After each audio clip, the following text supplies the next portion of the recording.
আপনি কি আমাকে সুন্দর বললেন? নাটক কম করো প্রিয়।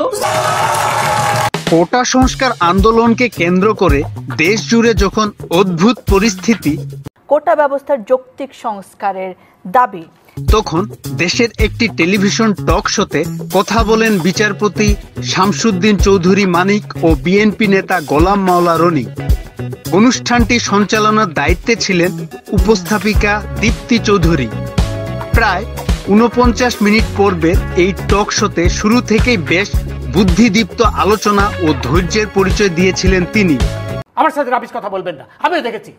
উত্তেজিত হবে আপনি আমাকে উত্তেজিত করছেন। এরপর দেশ জুড়ে সামাজিক মাধ্যমে প্রশংসায় ভেসেছিলেন তিনি। হুট করে রীতিমতো ভাইরাল হয়ে যান দীপ্তি।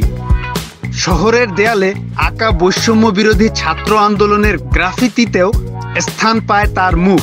তবে আলোচনা ও প্রশংসা মন খুলে উপভোগ করতে পারছেন না দীপ্তি।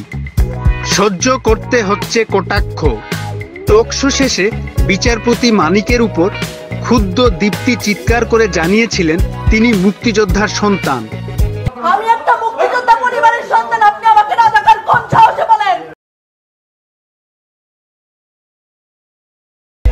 সেটি যেন বিস্ফোরা হয়ে দাঁড়িয়েছে এই উপস্থাপিকার জন্য। এতদিন তাকে বডি শেমিং করা হয়েছে, বয়স নিয়ে কটাক্ষ হয়েছে, বয়স নিয়ে আসলে অনেক কথা হচ্ছে। এবার সামাজিক মাধ্যমে নেটিজেনদের অনেকেই জানতে চাইছেন তার মুক্তিযোদ্ধা পরিবারের সন্তান পরিচয়ের সত্যতা। আমি একটা মুক্তিযোদ্ধা পরিবারের সন্তান। এ নিয়ে বেশ বিরক্ত দীপ্তি, ক্ষোভ ঝেড়েছেন সামাজিক মাধ্যমে। নিজের ফেসবুকে লিখেছেন body shaming, trolling, political harassment, আরো কত কিছু। একটার পর একটা। ক্লান্ত লাগে না আপনাদের?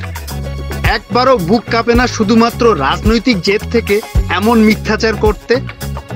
আমার নিরপেক্ষতা আপনাদের জন্য সুফল বয়ে আনলো না বলে এত কিছু করতে হবে? একবার ভেবে দেখবেন।